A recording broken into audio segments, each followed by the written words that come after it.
Assalamualaikum warahmatullahi wabarakatuh.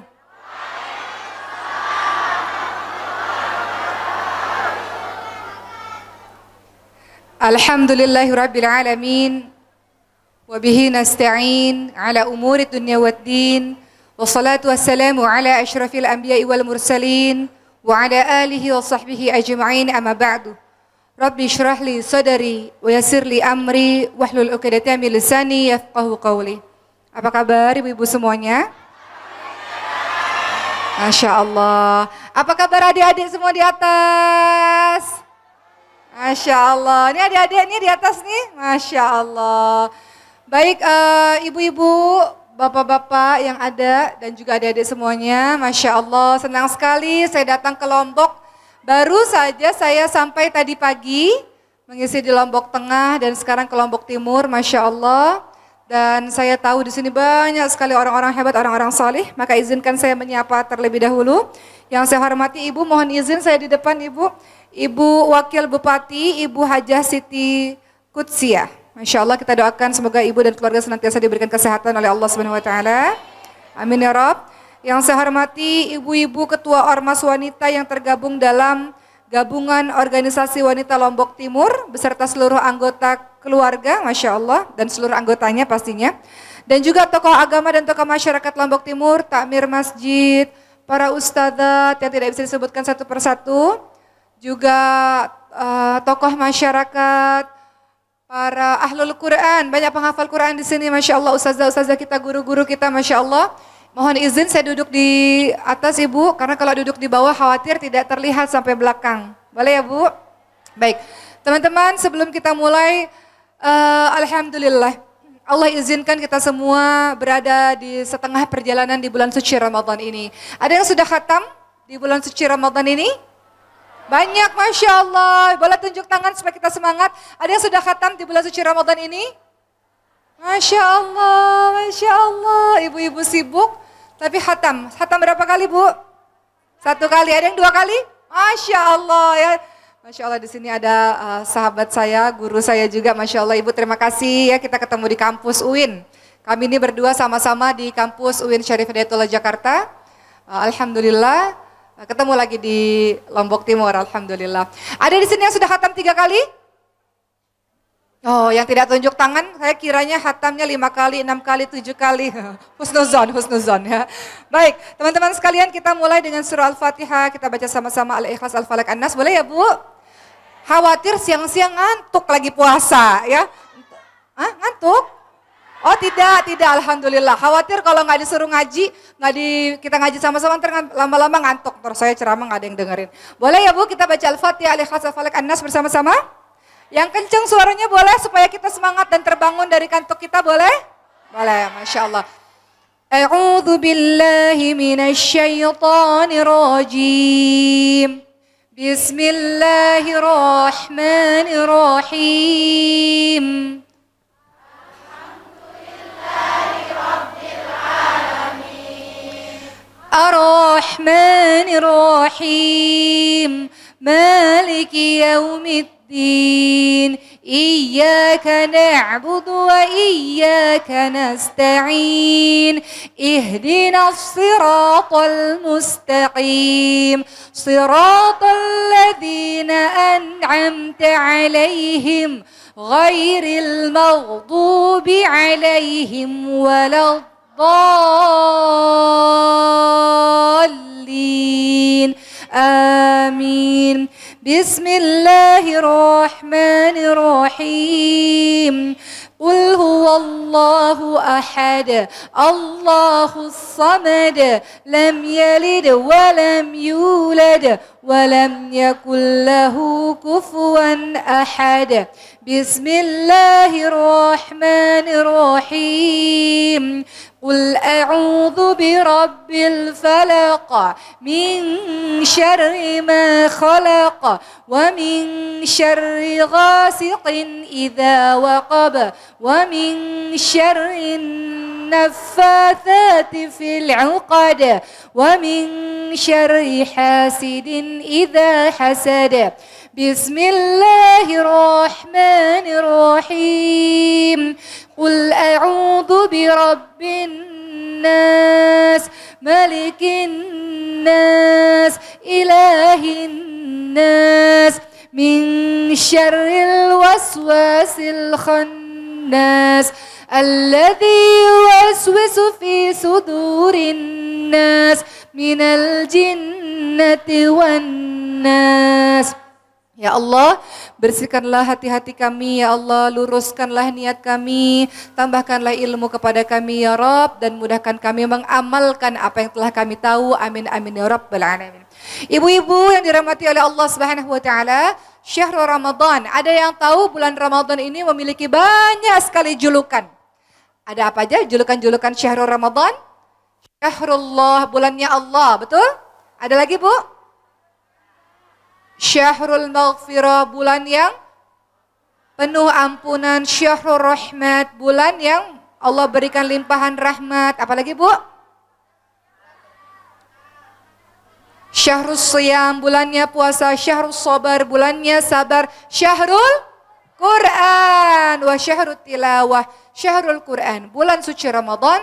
Tidak hanya kita diminta untuk sekedar saum, puasa wajib, tapi juga ada tarawih yang hanya dilakukan di bulan suci Ramadan. Tidak lupa bahwa Syahrul Ramadan juga adalah Syahrul Quran. Dalam surah Al-Baqarah ayat 185. A'udzubillahi minasyaitonir rajim. Syahrul Ramadan alladzi unzila fihi al-Qur'anu hudal linnas. Bulan suci Ramadan adalah bulan diturunkannya permulaan Al-Qur'an, yang mana Al-Qur'an ini merupakan petunjuk bagi setiap manusia. Saya tahu karena selama ini kalau di pesantren kami, pesantren tahfidz kami di Masjidil Hufad, banyak sekali dari Lombok itu paling banyak yang dikirimkan untuk menjadi penghafal Quran. Jadi Lombok ini isinya orang-orang saleh, Masya Allah. 1000 masjid dan jutaan, ribuan ya para penghafal Quran, Masya Allah. Dan saya yakin di antara ribuan kita di sini pasti ada beberapa yang banyak juga penghafal Quran. Baik, teman-teman sekalian, adakah di sini yang menginginkan diri kita, anak-anak kita, keturunan kita semuanya adalah ahlul Quran? Ada? Boleh tunjuk tangan yang cita-citanya mau jadi ahlul Quran, keluarganya, keturunannya, Masya Allah, amin, amin, ya Rabbal alamin. Baik, dalam hadis surat Ahmad dijelaskan, sesungguhnya Allah memiliki keluarga di antara manusia. Siapa itu? Para sahabat bertanya, siapa mereka ya Rasul? Keluarganya Allah itu siapa ya Rasul? Yang namanya keluarga pasti dekat, betul? Yang namanya keluarga pasti hubungannya dekat. Kata Rasulullah, yang disebut sebagai keluarganya Allah adalah ahlul Quran, hum ahlullahi wa khassatuhu. Allah punya keluarga dari kalangan manusia, yakni mereka yang mencintai Quran, mereka yang baca, yang menghafalkan, yang mengamalkan, yang mengajarkan, yang hari-harinya berinteraksi dengan Quran. Mereka lah yang disebut sebagai keluarganya Allah, ahlul Quran, dan mereka adalah orang-orang pilihan. Teman-teman sekalian, sebelum kita membahas bagaimana Al-Quran berefek dalam kehidupan kita, ketahuilah Al-Quran ini adalah mukjizatnya Rasulullah SAW, betul? Salah satu kenapa disebut mukjizat, tidak ada seorang pun yang mampu meniru atau membuat satu ayat pun yang semisal dengan Al-Quran. Tidak ada seorang pun yang bisa membuat satu ayat semisal dengan Al-Quran. Dan Al-Quran ini mukjizat luar biasa. Kenapa? Karena terjaga keasliannya sampai akhir. Siapakah yang menjaga keaslian Al-Quran? Allah melalui perantara hamba-hamba pilihannya. Jadi kalau mau menjadi orang-orang khusus, orang-orang yang dipilih Allah, mereka orang-orang yang istiqamah bersama Al-Quran. Dan kita mau itu bagian dari keluarga kita, bagian dari diri kita, bagian dari keturunan kita. Makanya ada doanya, Allahumma ja'alna min ahlil Quran, Allahumma arhamna bil Quran. Kita boleh doa sama-sama ya Bu sebelum saya lanjutkan. Ada doa yang sering teman-teman baca. Dan ini doa yang harus kita angkat tangan kita. Supaya Allah sayangi kita dengan Al-Quran. Apa doanya? Allahumma arhamna bil Quran waj'alhu lana imaman wa nuran wa hudan wa rahmah. Allahumma dhakkirna minhu ma nusina wa 'allimna minhu ma jahilna warzuqna tilawatahu ana al-laili wa atrafan nahar waj'alhu lana hujjatan ya rabbal alamin. Amin amin ya rabbal alamin. Ini doa indah sekali teman-teman sekalian. Saya kalau menimang-nimang bayi, saya punya bayi umurnya 1,5 tahun sekarang. Dari dia bayi, kalau saya timang-timang itu doanya begitu. Yang saya nyanyikan tuh Allahumma arhamna bil Quran. Teman-teman tahu apa artinya? Saya bacakan. Ya Allah, kasihanilah kami dengan Al-Quran. Dan jadikanlah Al-Quran bagi kami sebagai pemimpin, cahaya, petunjuk, dan rahmat bagi kami ya Allah. Ya Allah, ingatkanlah kami apa-apa yang kami lupa dari Al-Quran. Dan ajarkanlah kami apa-apa yang kami tidak tahu darinya. Dan karuniakanlah kepada kami membacanya siang dan malam. Dengan cara yang membuatmu ridha ya Rabb kepada kami. Dan jadikanlah Al-Quran sebagai pembela bagi kami di hari akhirat nanti. Itu doa yang teman-teman sering dengar. Jadi ketika teman-teman mendengar itu, teman-teman angkat tangan. Supaya Allah jadikan kita sebagai ahlul Quran. Allah jadikan kita, keluarga kita, anak-anak kita, keturunan kita. Semuanya adalah pencinta Al-Quran. Kenapa? Karena dalam surah Al-Baqarah yang tadi kita bacakan, Al-Quran itu hudalin nas. Dia hudalil muttaqin. Bagaimana seorang bisa hidup di muka bumi ini tanpa petunjuk, teman-teman sekalian? Tidak mungkin, tidak bisa. Maka kita akan lihat teman-teman sekalian, apa sih fungsi Al-Quran dalam kehidupan kita sampai-sampai kita tidak boleh jauh-jauh daripada Al-Quran. Al-Quran itu sangat pencemburu. Kalau kita sudah sibuk dengan yang lain, Al-Quran pasti pergi meninggalkan diri kita. Teman-teman sekalian, kenyataannya di Indonesia ini 87% ini Muslim, tapi hampir setengahnya kenyataannya tidak bisa membaca Al-Quran. Dan kita berharap itu bukan bagian dari kita. Kalaupun ada dari kita yang belum bisa baca Quran, masih ada kesempatan. Lombok terkenal dengan julukan 1000 masjid, betul? Masjidnya di mana-mana, pesantren tahfidz, Masya Allah, di mana-mana orang solehnya banyak, guru Qurannya banyak, orang pinternya banyak. Jadi nggak ada alasan orang-orang Indonesia, khususnya orang-orang Lombok nggak bisa baca Quran, nggak ada alasan karena semua fasilitas ada. Kecuali teman-teman tinggal di gunung misalnya yang sama sekali jauh atau tinggal di mana gitu, yang sama sekali jauh dari tempat belajar. Mungkin boleh-boleh saja. Tapi teman-teman yang dekat dengan masjid, yang banyak guru-guru Quran, Masya Allah, nggak ada alasan untuk nggak bisa baca Quran. Jadi harus teman-teman sekalian, harus untuk kita membacanya, untuk kita mentadaburinya, menghafalkannya, mengamalkannya, mengajarkannya. Tapi sebelum itu kita akan bahas, memangnya kenapa sih Al-Quran itu penting sekali untuk kehidupan kita? Ada yang tahu di sini apa fungsi Al-Quran dalam kehidupan kita? Sebagai petunjuk, dalilnya min Al-Baqarah 185 tadi. A'udzu billahi minasyaitonir rajim. Syahrul Ramadan alladzi unzila fihi al-Qur'anu hudal linnas. Beberapa hari yang ditentukan itu adalah bulan suci Ramadan, bulan yang di dalamnya diturunkan permulaan Al-Qur'an sebagai petunjuk bagi umat manusia. Sebagaimana ibu-ibu kalau pergi ke satu tempat, biasanya kita pakai alat penunjuk jalan, betul ya? Kalau enggak tersesat, betul? Kalau enggak tersesat. Begitu pula dengan kehidupan ini. Kita mau sampai akhir, sampai tujuan kita, sampai surga Allah Subhanahu wa taala. Enggak ada petunjuknya. Bagaimana bisa?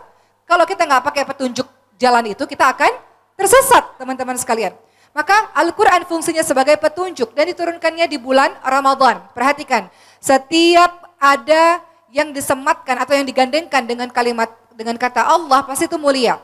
Kitabullah apa? Al-Qur'an mulia. Baitullah, kota Mekah mulia. Khalilullah, kekasih Allah siapa? Nabi Ibrahim alaihissalam dan Rasulullah sallallahu alaihi wasallam mulia, mulia. Dan juga bulan Ramadan dijuluki dengan Syahrullah. Bulan suci Ramadan, bulannya Allah mulia. Kenapa? Karena diturunkannya Al-Qur'an. Itu sebabnya kenapa Rasulullah sallallahu alaihi wasallam banyak sekali bertadarus membaca Quran bersama-sama dengan malaikat Jibril. Itu sebabnya kenapa di bulan suci Ramadan ibadah juga yang harus dikejar, tidak hanya sekedar puasa. Jangan sampai ketinggalan tarawih ya Bu. Gak ada yang bolong kan tarawihnya kan? Kecuali haid ya, haid itu persoalan lain. Tapi jangan tinggalkan tarawih hanya gara-gara ngantuk. Jangan meninggalkan tarawih hanya karena gara-gara capek. Jangan tinggalkan tarawih hanya gara-gara bukber sana sini. Jangan. Sayang. Rasul ingatkan barang siapa yang menjalankan sholat malam, sholat tarawih dengan iman dan mengharapkan pahala dari Allah, dosa-dosanya yang telah lalu diampuni. Jadi kalau bisa, dianjurkan untuk jangan meninggalkan sholat tarawih. Kalau nggak bisa berjamaah, bisa kok melakukannya sendiri di rumah. Tapi jangan meninggalkan sholat tarawih. Kembali lagi, ternyata bulan suci Ramadan juga adalah bulannya Quran.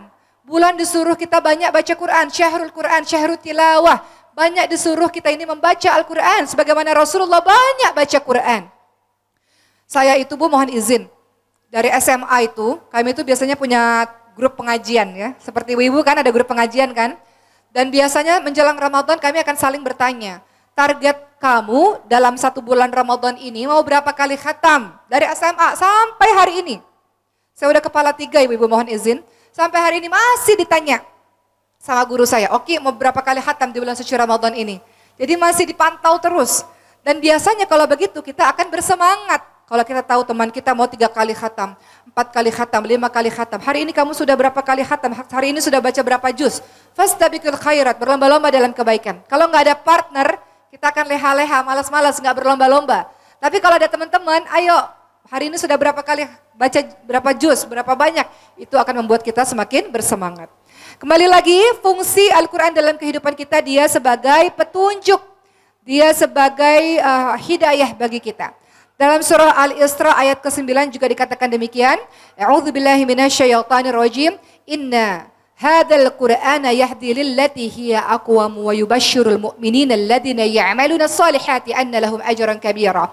Allah Subhanahu wa taala ingatkan, sesungguhnya Al-Qur'an ini memberikan petunjuk kepada jalan yang lurus dan memberi kabar gembira untuk orang-orang yang beriman yang mengerjakan amal salih, bahwa mereka mendapatkan pahala yang besar.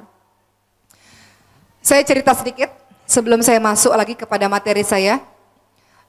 Beberapa waktu yang lalu, kami sekeluarga ini baru kembali dari sebuah perjalanan jauh. Karena undangan sebuah dakwah. Akhirnya pulang ke Indonesia dan karantina. Disitulah saya sekamar dengan ibu saya. Ibu saya juga ikut dalam perjalanan jauh itu. Masya Allah. Ibu saya dibanding dengan saya Bu, saya jauh berinteraksinya dengan Quran dibandingkan ibu saya. Dalam masa karantina bayangkan Bu, itu saya ibu Zoom. Jadi beliau itu mengajak kakak, adik, ipar, saudara-saudara yang berada di berbagai macam daerah untuk Zoom bareng-bareng ngaji Bu. Bukan bulan suci Ramadan ini, tiap hari ternyata begitu. Kemudian saya pikir sudah tuh, ba'da subuh sampai pagi sudah selesai. Tahu-taunya ba'da maghrib, Zoom lagi. Ngajak siapa? Tetangga-tetangga untuk ngaji Zoom bareng-bareng Ibu sekalian. Kemudian saya tanya, Masya Allah Ibu sehari berapa jam berinteraksi sama Al-Quran? Belum lagi ketika baca Quran sendiri, itu beda lagi waktunya. Tapi ngaji yang bersama-sama itu berjam-jam. Yang sudah pasti adalah pagi dan maghrib. Dan ibu saya ini kan pindah-pindah ya Bu, kadang tinggal di rumah saya, kadang tinggal di rumah Ricis. Bu, Ricis itu adik saya ya Bu, kalau ada yang nggak tahu. Adik bungsu Bu, adik bungsu. Lagi hamil 6 bulan, doain ya Bu. Ya amin, amin. Jadi pindah-pindah, kadang di rumah saya, di rumah adik saya, di rumah adik saya yang nomor 2 gitu. Dan Masya Allah itu ada waktu ngajinya sendiri ada. Ketika di rumah saya, itu tahu nggak Bu apa yang terjadi? Itu satu rumah, itu ada mbak-mbak yang kerja, semuanya wajib ngaji. Jadi kalau udah ada ibu, disiplin semuanya ngaji, Masya Allah. Masya Allah, itu ibu yang sangat luar biasa ya, yang bagi saya jadi panutan sampai hari ini pun masih ditanyain, ngaji belum, udah ngaji belum, begitu. Sampai anaknya udah punya anak 4 ini Bu, masih ditanyain Bu ya, Masya Allah ya, luar biasa. Jadi kembali lagi teman-teman sekalian, bahwa Al-Quran fungsinya sebagai petunjuk dalam hal apa? Apapun. Dalam menjalankan kehidupan rumah tangga, ada nggak petunjuknya dalam Al-Quran? Ada. Tugas istri suami, perhatikan surah An-Nisa 34. Itu ada tugas istri apa, tugas suami apa. Ada enggak petunjuk untuk mendidik anak-anak kita? Ada. Perhatikan surah Luqman 13 sampai 19, Ali Imran ayat 3 sampai ayat 37. Surah As-Saffat ayat 100 sampai 111. Itu semua berisi ilmu-ilmu parenting dari Al-Qur'an. Nanti dibahas lebih rinci di dalam hadis-hadis Nabi. Ilmu tentang apa lagi, Bu? Ilmu tentang apa? Tentang supaya nggak sedih berlarut-larut, ada. Supaya nggak depresi, ada. Supaya menambah rezeki, ada. Semuanya ada. Ya. Jadi Al-Quran ini adalah sebagai petunjuk bagi kehidupan kita. Al-Quran juga sebagai sumber hidayah. Teman-teman ingat kisahnya Sayyidina Umar bin Khattab radhiyallahu anhu? Siapa beliau? Orang yang dulu paling memusuhi Nabi Muhammad SAW, betul? Orang yang membunuh bayi perempuan. Dikubur bayi perempuannya hidup-hidup. Orang yang sangat memusuhi Islam. Tapi ketika mendengarkan surah Thaha. Surah Thaha ayat berapa? 1 sampai 8. Kemudian bergetar hatinya. Dan kemudian memasuki agama Allah Subhanahu wa ta'ala. Kita lihat surah Thaha, surat keberapa Bu? Surah Thaha, surah ke-20 yang menggetarkan hatinya. Siapa tadi? Ya Umar bin Khattab radhiyallahu anhu. Perhatikan. Dengan mendengarkan ayat ini saja, beliau mendapatkan petunjuk, beliau mendapatkan hidayah. Apa kabar dengan kita? Yang berkali-kali mendengar ayat-ayat suci Al-Quran. Pertama kali Sayyidina Umar bin Khattab dengar ayat suci Al-Quran, langsung bergerak, menyadari semua kesalahannya, memasuki Islam secara menyeluruh, dan melakukan kontribusi besar untuk agama ini. Baru pertama kali dengar Quran. Dalam surah Thaha, saya baca, ya, ayat yang menggetarkan hatinya Sayyidina Umar bin Khattab. A'udzubillahi minasyaitonirrajim. Bismillahirrahmanirrahim. Thaha ma anzalna 'alaikal qur'ana litashqa illa tadhkiratan liman yakhsha tanzilan mimman khalaqal arda was samawatil ula. Ar-Rahmanu 'alal 'arsy istawa lahu ma fis samawati wa ma fil ardi wa ma bainahuma wa ma tahta ath-thara. Wa in tajharu bil qawli fa innahu ya'lamu sirra wa akhfa. Allahu la ilaha illahu lahul asmaul husna, dan seterusnya. Shadaqallahul azim. Surah yang saya bacakan ini surah Thaha ayat 1 sampai 8. Surah ini yang mampu menggetarkan dan mampu membuat Sayyidina Umar bin Khattab tertunduk dan menangis. Dan kemudian datang kepada Rasulullah yang tadinya hendak membunuh Rasulullah. Tidak jadi membunuh, malah masuk pada agama Allah. Perhatikan, ayat apa yang bisa membuat beliau sedemikian merasa bergetar hatinya? Thaha, kami tidak menurunkan Al-Quran kepadamu agar engkau menjadi susah. Melainkan sebagai peringatan bagi orang-orang yang takut kepada Allah. Diturunkan dari Allah yang menciptakan bumi dan langit yang tinggi. Yaitu Allah yang maha pengasih, yang bersemayam di atas arsy. Milik Allah lah apa yang ada di langit. Milik Allah semuanya apa yang ada di bumi. Dan apa yang di antara keduanya. Dan apa-apa yang ada di bawah tanah. Dan jika kamu mengeraskan suaramu atau ucapanmu, sungguh Allah itu mengetahui apa yang paling rahasia yang ada pada dirimu. Dialah Allah. Tidak ada Tuhan selain Allah yang memiliki nama-nama baik. Mendengarkan ayat ini, Sayyidina Umar bin Khattab, ibu-ibu sekalian, teman-teman sekalian, mendapatkan petunjuk. Langsung datang kepada Rasulullah SAW dan langsung menyatakan keislamannya. Dan sejak hari itu, sejak beliau berhijrah, sejak memasuki agama Allah, sejak menjadi diri yang lebih baik, sejak saat itu totalitas dalam beragama Islam. Totalitas dalam belajar, totalitas dalam berkontribusi untuk menolong agama Allah Subhanahu wa taala. Pertanyaannya, sudah berapa banyak ayat-ayat Al-Quran yang kita dengar, teman-teman sekalian? Dan apakah itu berefek dalam kehidupan kita? Apakah itu menjadi sumber hidayah bagi kita? Atau ayat-ayat suci Al-Quran itu hanya masuk kuping kanan, keluar kuping kiri? Kalau kita lihat teman-teman sekalian apa yang dilakukan oleh Sayyidina Umar bin Khattab, Masya Allah. Beliau dengar pertama kali langsung berubah, langsung belajar sungguh-sungguh, langsung berkontribusi. Kita lihat teman-teman sekalian dalam surah Al-Anfal ayat kedua. Di sini ada indikator. Kita periksa diri kita masing-masing. Yang disebut orang-orang beriman. Bagaimana interaksinya dengan Al-Quran. Perhatikan.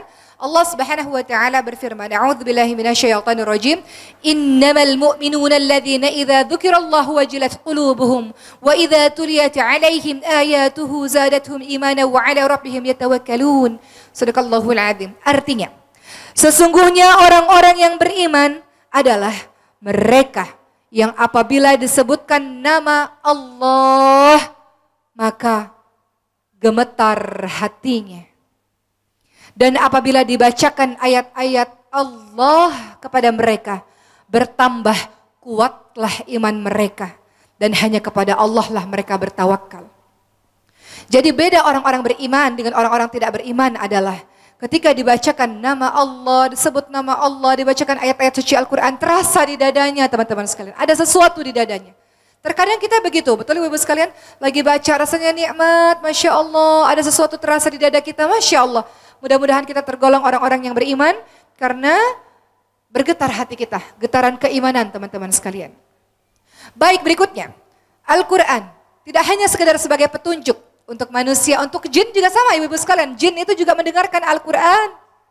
Ketika Rasulullah SAW membaca Al-Quran, teman-teman sekalian, jin itu mendengarkan, berhenti mendengarkan, kemudian jin itu menyampaikan lagi kepada kaumnya. Jadi petunjuk juga, tidak hanya untuk manusia, juga untuk para jin. Dan Al-Quran fungsinya tidak hanya sebagai petunjuk, tapi juga sebagai obat. Percaya Al-Quran sebagai obat? Asyifa. Obat apa teman-teman sekalian? Obat hati saja? Obat segala penyakit, obat fisik bisa? Bisa. Obat apa lagi?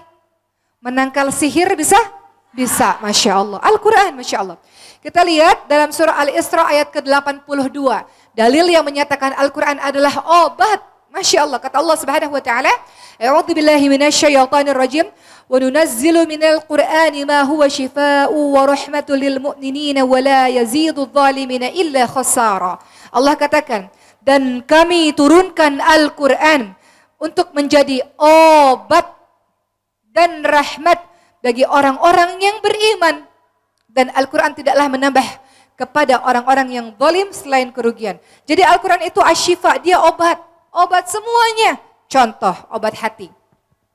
Kadang-kadang kita sedih, ketika kita baca Al-Quran, maka hati kita menjadi terhibur. Maka saya akan bacakan beberapa ayat favorit saya. Kita punya ayat favorit beda-beda ya Bu. Kadang-kadang kita sedih, kalau saya sedih saya suka ingat ayat-ayat ini Bu. Sehingga itu menghibur hati saya dan hati saya nggak sedih lagi. Atau kadang-kadang hati kita terluka atau hati kita banyak penyakit, baca ayat-ayat ini. Beberapa ayat yang menjadi obat bagi kita, perhatikan, untuk menjadi penghibur bagi kita. Surah Al-Ankabut ayat 2-3. Ada kalimat, A'udzu billahi minasyaitonir rajim, hasiban nasu ayyutraku ayyaqulu amana hum la yuftanun. Apakah manusia menyangka bahwa mereka dibiarkan begitu saja ketika mereka mengatakan kami telah beriman, sementara mereka tidak diuji? Artinya apa? Semakin tinggi kedudukan iman, semakin saleh kita, semakin baik kita, semakin berat ujian yang Allah berikan kepada kita. Betul ibu-ibu sekalian? Ujiannya apa? Apa aja. Kadang-kadang ujiannya suami. Ada di sini yang ujiannya suami? Nggak usah tunjuk tangan, nggak usah tunjuk tangan. Ada ujiannya anak? Ada. Ada ujiannya ekonomi. Kelihatannya kaya raya, utangnya di mana-mana. Cicilannya banyak.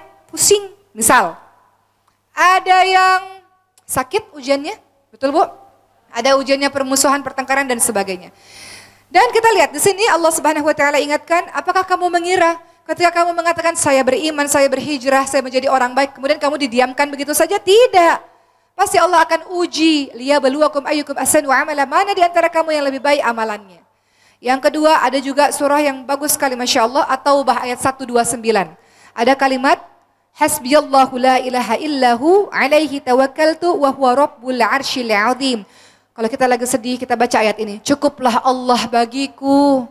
Tidak ada Tuhan selain Allah. Hanya kepadanya lah aku bertawakal. Dialah Allah yang memiliki arsy yang agung. Cukuplah Allah bagiku. Kadang-kadang kalimat-kalimat itu menggetarkan hati kita loh teman-teman sekalian. Betul nggak?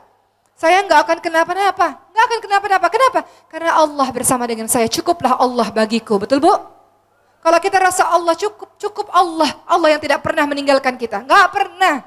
Allah yang selalu tolong kita. Kalau ketika orang lain mungkin pergi meninggalkan kita, Allah nggak pernah tinggalkan kita. Cukuplah Allah bagiku. Itu ayat-ayat yang menghibur hati teman-teman sekalian. Ada lagi ya. Surah Al-Baqarah 45 ada kalimat wasta'inu bis-sabri was-shalah. Kalau terjadi apa-apa padamu, minta pertolongan dengan sabar dan salat. Kalau terjadi apa-apa pada dirimu, minta tolong sama Allah dengan sabar dan salat. Atau teman-teman semua, ini juga ayat favorit saya nih. Saking favoritnya, kemarin saya usulkan kepada sutradara film, judul filmnya Merindu Cahaya The Amstel ya. Ada yang nonton nggak? Jadi itu ada dialog-dialog ceramah. Saya bersyukur dan berterima kasih karena ketika bagian dialog ceramah diserahkan kepada saya. Jadi saya masukkan ayat ini. Ini ayat favorit saya. Kalau saya sedih saya ingat ayat ini. Ali Imran ayat 139. Kalimatnya wala tahinu wala tahzanu wa antumul a'launa in kuntum mu'minin. Tuh, ada nggak yang nonton filmnya? Saya bilang begini nih ayatnya ini. Ada kalimat, janganlah kamu bersikap lemah. Janganlah kamu bersedih hati. Padahal kamulah orang-orang yang paling tinggi derajatnya. Jika kamu orang-orang yang... Jangan lemah teman-teman sekalian. Jangan bersedih berlarut-larut. Kita ini ditinggikan derajatnya oleh Allah karena kita beriman. Untuk apa sedih berlarut-larut? Untuk apa bersikap lemah terus-menerus? Untuk apa? Toh kehidupan ini berputar. Hari ini kita sedih, besok kita tertawa. Hari ini kita tertawa, bisa kita bersedih, begitu? Tidak ada yang abadi, semuanya digilirkan oleh Allah Subhanahu wa taala. Begitulah teman-teman sekalian, termasuk satu ayat terakhir. Banyak ya ayat-ayat favorit, tapi satu ayat terakhir yang juga kadang-kadang menjadi penghibur saya kala hati gundah gulana, hati sedih. Al-Qur'an menjadi asyifa, menjadi obat. Ada kalimat yang indah sekali dalam surah Al-Baqarah 216. Apa kata Allah? A'udzu billahi minasyaitonir rajim. Wa 'asa an takrahu syai'an wa huwa khairul lakum wa 'asa an tuhibbu syai'an wa huwa syarrul lakum wallahu ya'lamu wa antum la ta'lamun. Boleh jadi kamu tidak suka pada sesuatu padahal itulah yang paling baik untukmu. Boleh jadi apa yang kamu suka, yang kamu harapkan itu justru yang tidak baik bagimu. Allah Maha mengetahui, manusia tidak mengetahui. Dalam keluarga kami ini banyak diuji dengan sakit, ibu-ibu sekalian. Ibu saya menderita autoimun, penyakit pemphigus vulgaris, penyakit yang kulitnya melepuh, seluruh badannya melepuh. Sehingga kalau bajunya diangkat, kulitnya juga ikut terangkat. Penyakit-penyakit yang luar biasa. Kemudian anak saya juga ada sindrom atau kelainan langka, namanya sindrom Prader-Willi, kelainan langka. Jadi kami ini banyak diuji dengan sakit-sakit keluarga kami ini, teman-teman sekalian. Kemudian saya ingat ayat ini, boleh jadi apa yang kamu tidak suka. Ya Allah, kok dikasih penyakit yang langka atau kelainan langka, kok dikasih penyakit ibu saya yang begini gitu. Boleh jadi apa yang kita tidak suka, itulah yang paling baik. Karena Allah tahu ada hikmah di dalamnya. Ibu saya sakit itu sekitar 17 tahun yang lalu. Karena ibu saya sakit, kami sekeluarga berjilbab teman-teman sekalian. Karena ibu saya sakit itu, kami sekeluarga tiap hari ingat kematian. Karena hampir 3 bulan ibu dirawat di rumah sakit dan kami menyaksikan berbagai macam kematian di depan mata kami sendiri. Jadi ternyata apa-apa yang kita nggak suka justru itulah yang baik untuk kita. Belajar sabar, belajar tangguh, belajar tawakal ala Allah, belajar bersyukur, betul Bu? Karena Sulaiman anak saya yang keempat ada kelainan genetik yang waktu kecilnya saya nggak dengar suara nangisnya. Jadi sekarang saya menghargai setiap anak-anak yang menangis. Ibu-ibu kalau anaknya nangis itu namanya anak sehat, Ibu. Jangan dimarahin. Karena banyak ibu-ibu yang merindukan suara tangisan anak. Kadang-kadang kita tidak terfikirkan, Bu.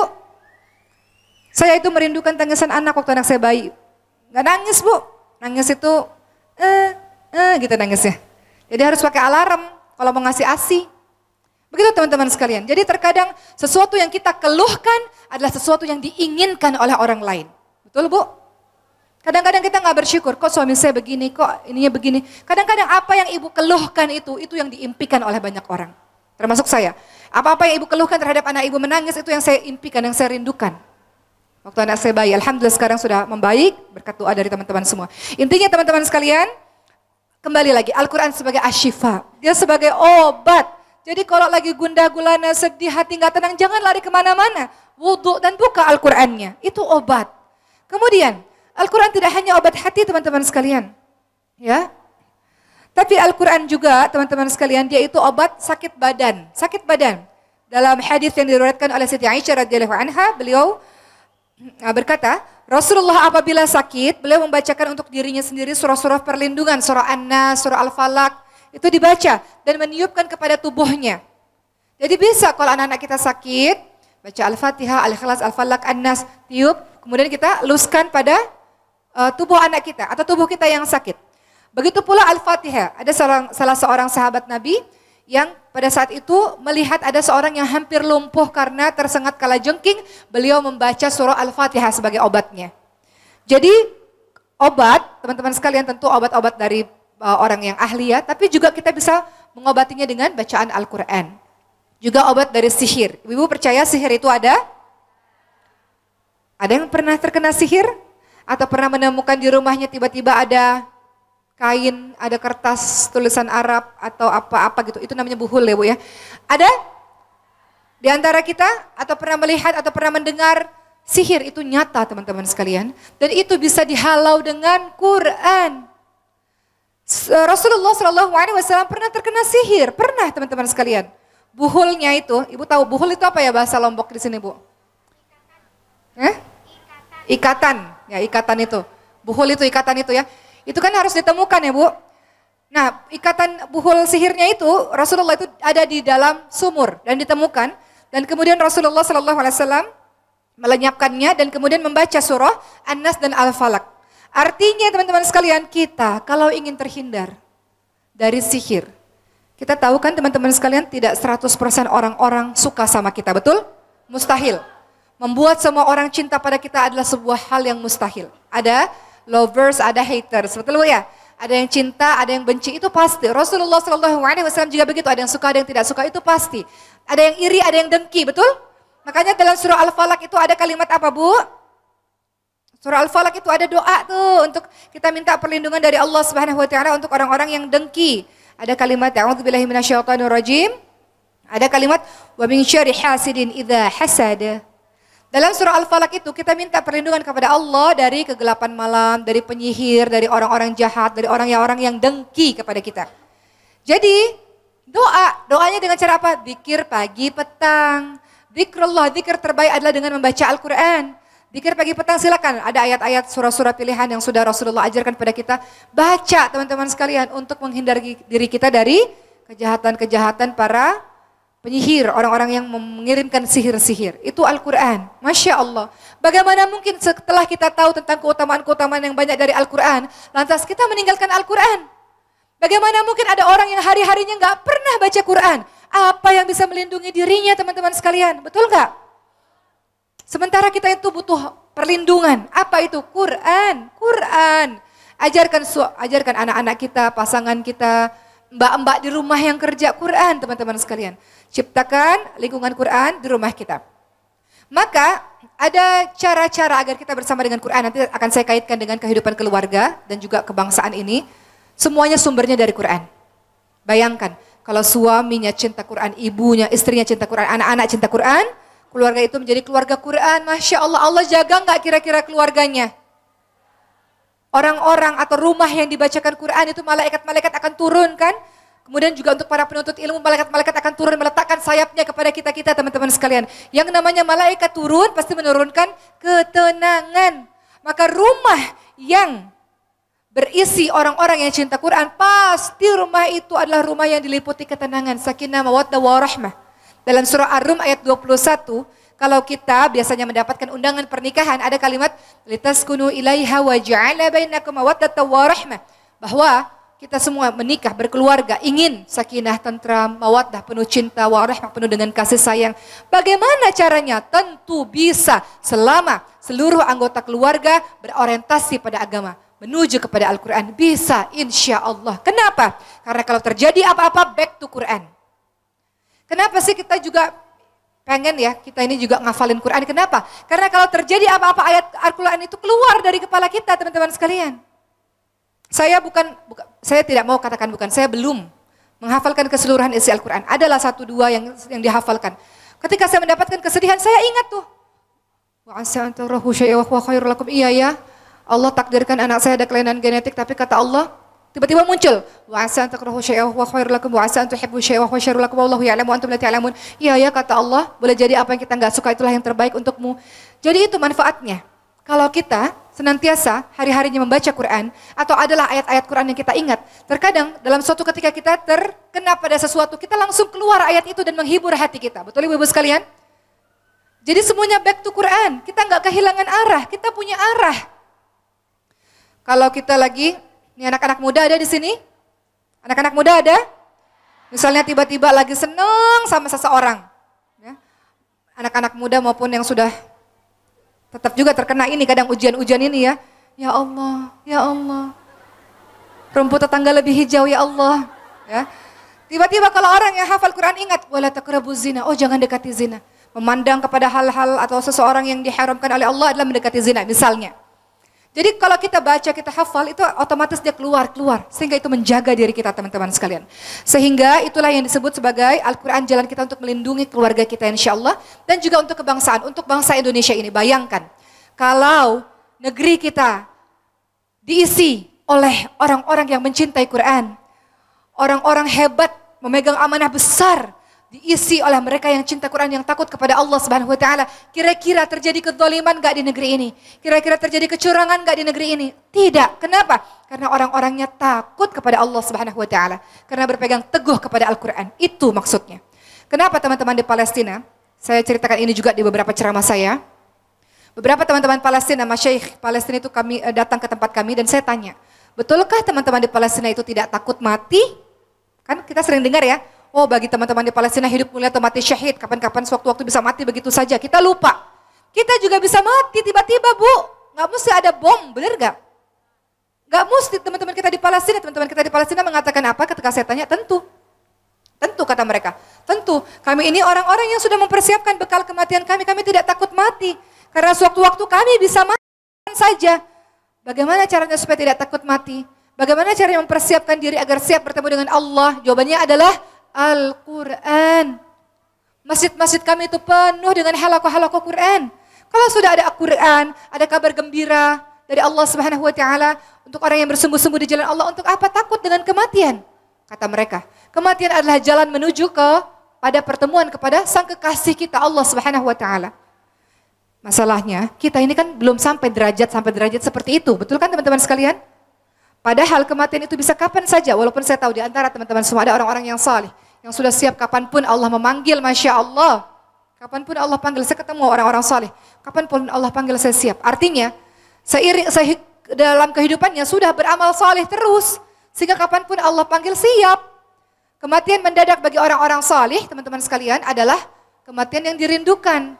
Tapi kematian mendadak bagi orang-orang yang durhaka kepada Allah, kematian yang mencelakakan. Jadi terakhir daripada saya teman-teman sekalian, untuk kita bisa dekat dengan Quran adalah dengan membacanya. Nanti di hari akhir dikatakan pada sang pencinta Quran, baca dan naiklah ke derajat surga berikutnya. Bacalah dengan tartil sebagaimana engkau membacanya di dunia, karena kedudukanmu tergantung dari ayat-ayat terakhir yang engkau hafalkan, yang engkau baca. Begitulah teman-teman sekalian. Dan jangan lupa tidak hanya baca, tapi tadabbur juga, memahami artinya, menghafalkannya. Ya, kata Rasulullah, sesungguhnya seseorang yang tidak ada di badannya, di perutnya sedikit pun Al-Quran adalah seperti rumah yang rusak, seperti rumah yang hancur. Mendengarkannya, boleh enggak kita banyak di mobil kita dengar murotal ayat suci Al-Quran, di rumah kita putar ayat suci Al-Quran, boleh Bu? Biasakan, hindari lagu-lagu yang tidak ada manfaatnya, biasakan telinga kita banyak dengar murotal ayat suci Al-Quran, beramal Al-Quran dan mengajarkan Al-Quran semampu kita. Kita bisanya Iqra, ajarkan Iqra. Kata Rasulullah, khairukum man ta'allama al-Qur'an wa 'allamahu. Sebaik-baik orang adalah orang yang mengajarkan Quran dan mengajarkan Quran, teman-teman sekalian. Sehingga dengan begitu, kalau kehidupan kita sehari-hari bersama Quran, Allah jaga keluarga kita insyaallah. Kalau Allah sudah jaga keluarga kita punya energi besar, kita bisa melakukan kontribusi besar untuk membangun bangsa ini. Betul Ibu-ibu sekalian?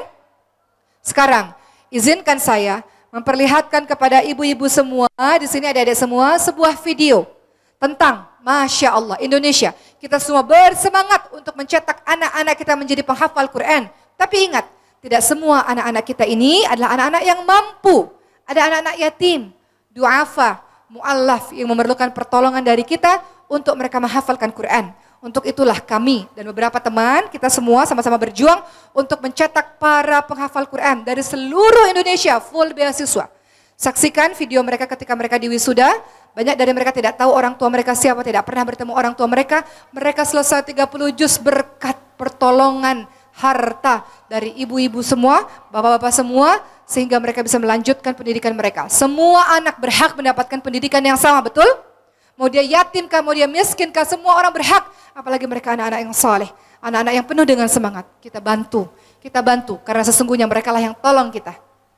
Ketika dari harta kita mereka jadi hafal Quran, bukan kita bantu mereka, mereka lah yang tolong kita teman-teman sekalian. Kita saksikan video ini sambil kita berdoa agar ada anak keturunan kita juga yang menjadi ahlul Quran, insya Allah. Silahkan. Sambil menunggu, boleh saya cerita sedikit Bu, tentang keberkahan Al-Quran yang saya pribadi rasakan. tahun 2011 sambil menunggu video. Saya pada saat itu bergabung dalam sebuah rumah Al-Quran.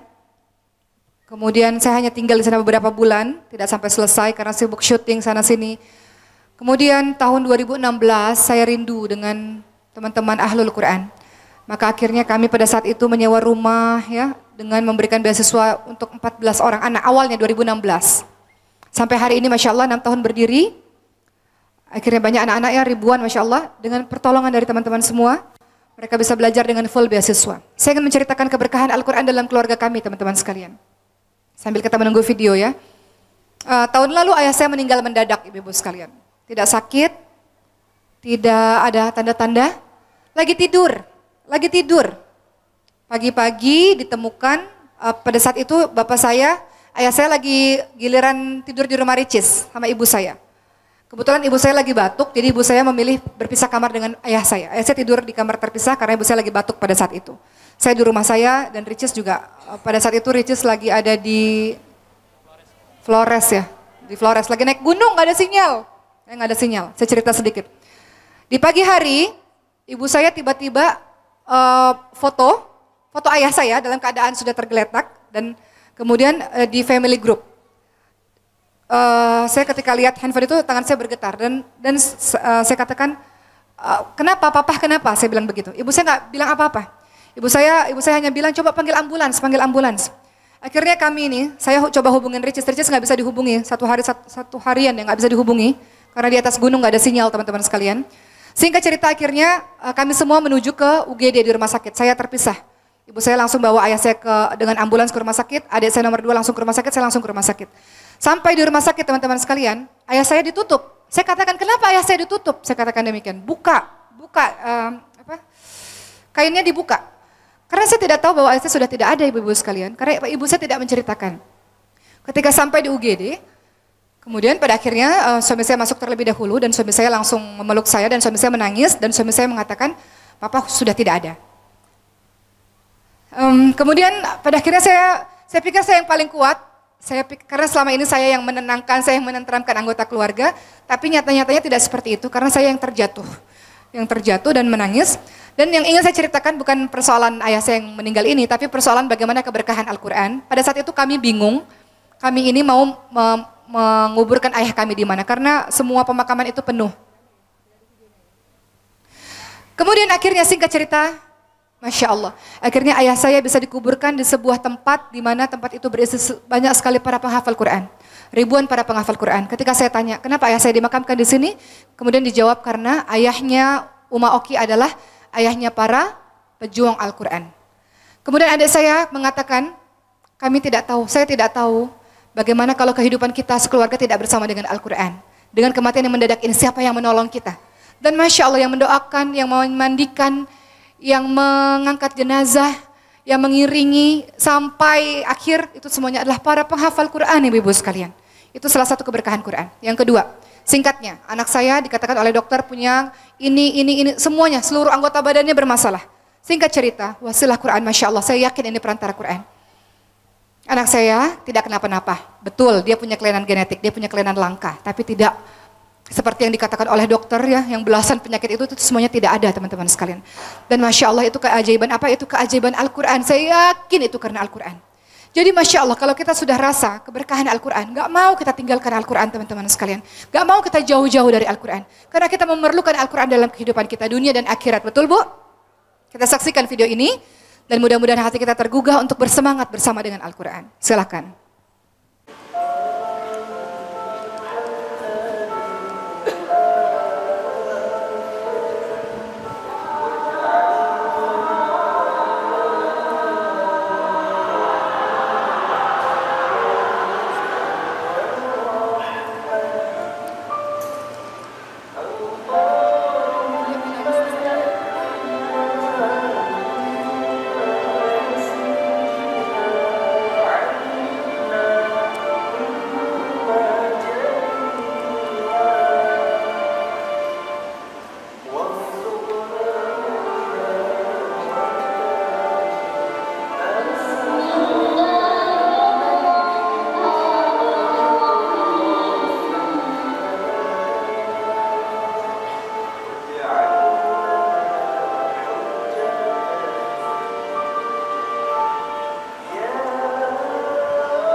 Masya Allah, jazakumullah khair. Masya Allah, Masya Allah. Ibu-ibu, untuk menambah keberkahan kita pada hari ini, kita hadirkan hati kita khusyuk berdoa kepada Allah Subhanahu wa taala. Rasulullah sallallahu alaihi wasallam ingatkan, ada doa yang mustajab, salah satunya doa orang-orang yang puasa sampai dia berbuka. Dalam keadaan berpuasa ya ibu-ibu sekalian ya. Mudah-mudahan doa kita diijabah oleh Allah Subhanahu wa taala.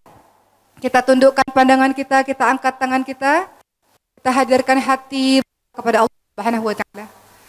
Astaghfirullahaladzim. Astaghfirullahaladzim. Astaghfirullahaladzim. Astaghfirullahaladzim. Astaghfirullahaladzim. Astaghfirullahaladzim. A'udzu billahi minasy syaithanir rajim. Bismillahirrahmanirrahim. Hamdan syakirin, hamdan na'imin, hamdan yuwafi ni'amahu wa yukafi'u mazidah. Ya Rabbana lakal hamdu kama yanbaghi li jalali wajhikal karimi wa 'azimi sultanik. Allahumma salli ala sayyidina Muhammad wa ala alihi wa sahbihi ajma'in. Ya Allah, Ya Rahman, Ya Rahim, Kau takdirkan kami ya Rabb berkumpul di masjid ini, di belahan bumimu di tempat ini ya Rabb. Kami memenuhi rumahmu ini ya Allah. Kami mengucapkan dan mendengarkan ayat-ayatmu ya Allah. Ya Allah, kami datang ke tempat ini ya Allah, mengakui bahwa kami adalah pendosa ya Rabb. Banyak dosa-dosa kami yang kami lakukan selama ini ya Allah. Banyak kesalahan kami, kedurhakaan kami ya Rabb. Kadang-kadang ya Allah, kami sudah tahu bahwa itu dilarang, masih kami lakukan akibat kebodohan kami ya Allah. Kadang-kadang kami sudah ingat, kami sudah hafal ayat-ayat itu, kami dengar ayat-ayat itu ya Allah, tapi kami melanggarnya ya Rabb. Kamilah ya Allah para pendosa yang kembali datang kepadamu ya Allah. Kami tidak mau menjadi orang-orang celaka, seperti yang Rasul katakan, celakalah orang-orang yang ketika berlalu bulan suci Ramadan tidak mendapatkan ampunan dari Rabbnya. Kami datang kepadamu ya Allah, mengakui semua kesalahan kami ya Allah. Rabbana la tuzigh qulubana ba'da idh hadaitana wa hab lana min ladunka rahmah innaka antal wahhab. Ampuni kami ya Allah.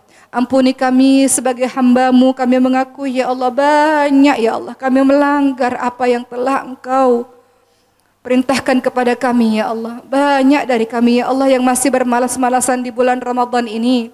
Kami tinggalkan saum kami. Kami tinggalkan dengan mudah tarawih kami. Kami tinggalkan dengan mudah tadarus kami ya Allah. Ampuni ya Allah hamba-Mu ini yang masih malas dan lalai beribadah kepadamu ya Rabb.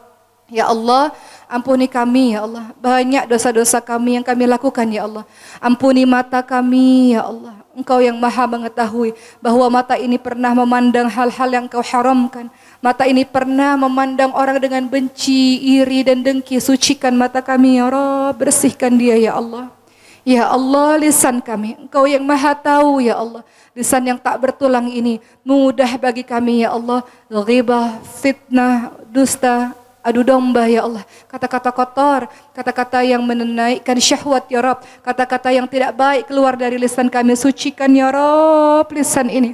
Ampuni ya Allah lisan kami. Kadang-kadang kami berucap tidak baik pada suami kami, berucap tidak baik, tidak adil kepada anak-anak kami, kepada saudara-saudara kami. Ampuni ya Rabb lisan kami ya Allah, sucikan dia ya Allah. Ya Allah, Engkau maha mengetahui siapa sesungguhnya diri ini ya Allah. Orang-orang sayang pada kami karena Engkau tutup aib kami ya Rabb. Seandainya orang-orang tahu siapa sesungguhnya diri ini, mereka tidak akan pernah cinta dan sayang kepada kami karena begitu jorok, begitu buruknya diri ini, begitu kotornya diri ini ya Allah. Ya Allah, Engkau mengetahui hati-hati kami, bahwa pernah hati ini marah, dendam, benci, iri, tidak suka pada orang. Bersihkan dia ya Rabb. Sucikan hati-hati kami ya Allah. Bersihkan hati-hati kami ya Allah. Ya Allah, pikiran kami suuzon, tidak berprasangka baik kepada semua takdir-Mu ya Allah. Padahal semua yang Kau berikan kepada kami semuanya baik ya Allah. Maka ampuni pikiran-pikiran kami ini dan sucikan dia ya Allah. Ya Allah, tangan kami kadang-kadang dia berlaku zalim. Kadang-kadang kami pukul anak kami cubit anak kami melakukan hal-hal yang dibenci oleh-Mu, kami mengambil apa yang bukan menjadi hak kami. Sucikan ya Allah tangan kami, bersihkan dia ya Rabb, juga kaki kami sucikan dia dari melangkah ke tempat-tempat yang Engkau haramkan. Ampuni dosa-dosa kami ya Allah, ampuni ya Rabb, siapa yang bisa mengampuni dosa kami selain Engkau ya Allah. Kamilah para pendosa yang datang kepadamu mengakui semua kesalahan kami, berharap kasih sayang dan ampunan dari-Mu ya Allah. Ya Allah, kami meminta kepadamu di bulan suci Ramadan ini khususnya dan setelah Ramadan, bantu kami ya Rabb untuk bisa istiqamah. Kami ingin jadi orang baik. Kami ingin bisa istiqamah dengan ibadah kami ya Allah. Berikan kekuatan kepada kami, la haula wala quwata illa billah. Berikan kekuatan kepada kami ya Allah untuk istiqamah bersama Al-Quran kami, istiqamah bersama dengan ibadah-ibadah kami, istiqamah dalam melaksanakan ibadah bersama Engkau wahai Allah, bersama dengan orang-orang saleh yang menyembah-Mu ya Allah. Ya Allah, Engkau mengetahui kami ini juga adalah seorang anak bagi kedua orang tua kami. Banyak hari ini ya Rabb Kau saksikan orang-orang yang bersedekah atas nama orang yang sudah meninggal dunia. Ada yang bersedekah untuk orang tua mereka yang sudah meninggal dunia ya Rabb. Terima sedekah-sedekah kami ya Allah. Jadikanlah itu sebagai bentuk bakti kami kepada orang-orang yang kami cintai ya Allah. Ya Allah, untuk orang tua kami yang sudah meninggal dunia, yang sudah meninggalkan kami ya Allah, kami minta kepadamu ya Allah, ampuni dosa-dosanya, sayangi dia ya Allah, lapangkan kuburnya, terangkan kuburnya ya Rabb, tempatkan di sisimu yang mulia ya Allah, di syurgamu yang abadi ya Allah, yang bahagia ia selama-lamanya di sana ya Allah. Dan amal-amal saleh yang Kau nilai, kalau ini perbuatan amal saleh, kalau ini sedekah yang Kau terima, berikan kepada mereka ya Rabb, untuk membuat mereka terhalang dari api neraka-Mu ya Allah. Dan jadikanlah apa yang kami lakukan ini sebagai bentuk bakti kepada kedua orang tua kami yang sudah tiada ya Allah. Untuk orang tua kami yang masih ada ya Allah, panjangkan umurnya, sehatkan dia ya Allah. Angkat penyakitnya tanpa meninggalkan penyakit lainnya. Rukunkan anak-anaknya ya Allah, bahagiakan di masa tuanya ya Allah. Ya Allah, kami ini adalah istri bagi suami kami ya Rabb. Kami minta kepadamu ya Allah, Rabbana hablana min azwajina wa dhurriyyatina qurrata a'yun waj'alna lil muttaqina imama. Kami minta kepadamu ya Rabb. Kami minta kepadamu ya Allah, agar kami bisa menjadi istri-istri yang salihah untuk suami kami ya Allah. Agar kami bisa menjadi istri yang sabar dalam mengarungi bahtera rumah tangga kami. Selamatkan rumah tangga kami ya Rabb. Jaga keluarga kami ya Allah. Jadikan suami-suami kami adalah suami teladan, menjadi contoh terbaik untuk kami dan anak-anak ya Allah. Jadikan keluarga kami keluarga yang sakinah mawaddah warahmah, keluarga yang Engkau jaga, keluarga yang Engkau berkahi ya Rabb. Ya Allah, kami ini adalah ibu bagi anak-anak kami. Anak-anak kami yang bersih ya Allah, yang suci ya Allah. Yang sebagian dari mereka ya Allah yang sedang menempuh pendidikan. Kami berharap ya Allah, agar Engkau jaga anak-anak kami ya Allah.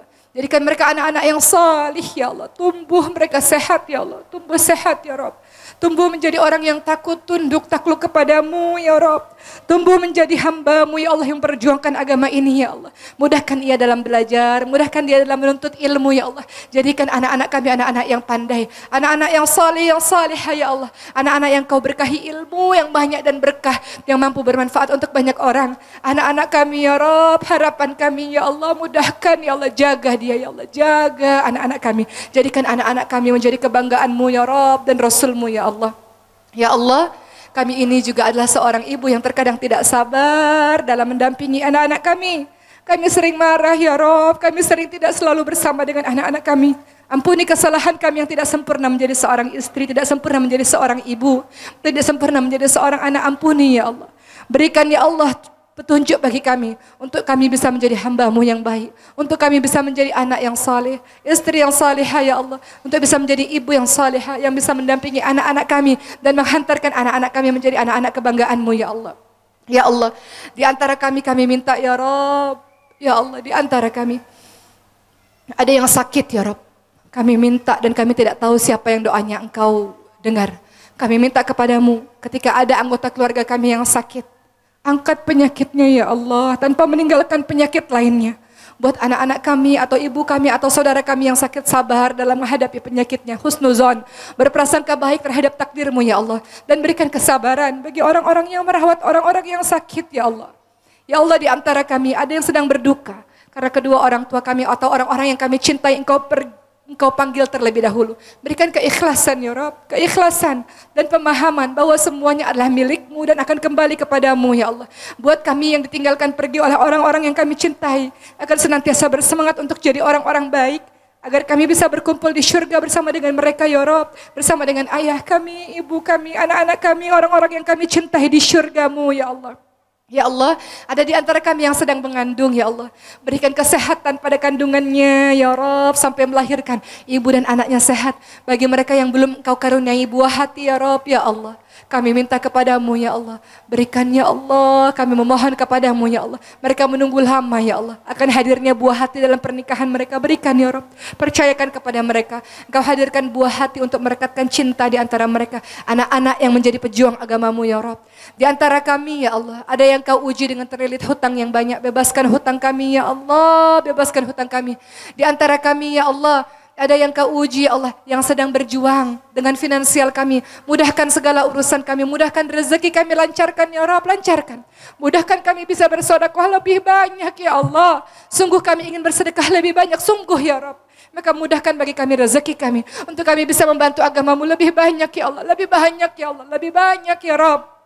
Ya Allah, kami minta kepadamu ya Allah, ada di antara kami yang rindu dengan Baitullah, rindu ingin memberikan salam kepada Rasulullah SAW. Panggil kami ya Rabb untuk bisa umrah, untuk bisa pergi haji ya Allah. Menuntaskan kerinduan kami untuk bisa bersujud di Ka'bah ya Rabb, untuk bisa memberikan salam. Assalamualaikum ya Rasulullah, assalamualaikum ya Habiballah ya Allah. Berangkatkan kami, panggil kami untuk menjadi tamu-tamumu yang mulia ya Allah. Ya Allah, hari ini ya Allah, Kau saksikan banyak orang bersedekah di jalanmu. Kau saksikan ya Allah orang-orang yang ikhlas. Balas ya Allah. Balas ya Allah. Berikan kebahagiaan, keberkahan dalam keluarga mereka ya Rabb. Dan terima sedekah-sedekah kami. Terima dakwah ini ya Rabb. Terimalah tenaga yang sudah dikeluarkan oleh para volunteer di belakang layar. Terima ya Rabb. Dan mudah-mudahan Engkau nilai ini sebagai sebuah amal saleh. Dan jadikan ya Allah kehidupan kami kehidupan yang bahagia dunia akhirat. Allahumma ja'alna min ahlil Qur'an. Allahumma arhamna bil Qur'an. Pilih kami ya Allah sebagai pejuang-pejuang Al-Quran, sebagai ahlul Quran. Rabbana atina fid dunya hasanah wa fil akhirati hasanah wa qina adzaban nar. Walhamdulillahi rabbil alamin. Amin amin ya rabbal alamin. Kita tutup acara tablik akbar dan tausiah bersama Dr. Uki Stiana Dewi sore hari ini dengan baca Alhamdulillah, Alhamdulillah Rabbil Alamin dan Al-Fatihah. A'udzu billahi minasy syaithanir rajim. Bismillahirrahmanirrahim.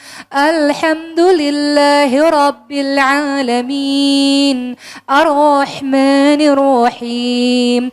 Maliki yaumiddin. Iyyaka na'budu wa iyyaka nasta'in. Ihdinas siratal mustaqim. Siratal ladzina an'amta 'alaihim ghairil maghdubi 'alaihim waladdallin. Amin. Ibu-ibu sekalian, kita doa dengan doa penutup majelis. Subhanakallahumma bihamdika asyhadu an la ilaha illa anta astaghfiruka wa atubu ilaik. Amin amin ya rabbal alamin. Wassalamualaikum. Terima kasih. Insyaallah kita bertemu di kesempatan berikutnya. Terima kasih. Assalamualaikum warahmatullahi wabarakatuh.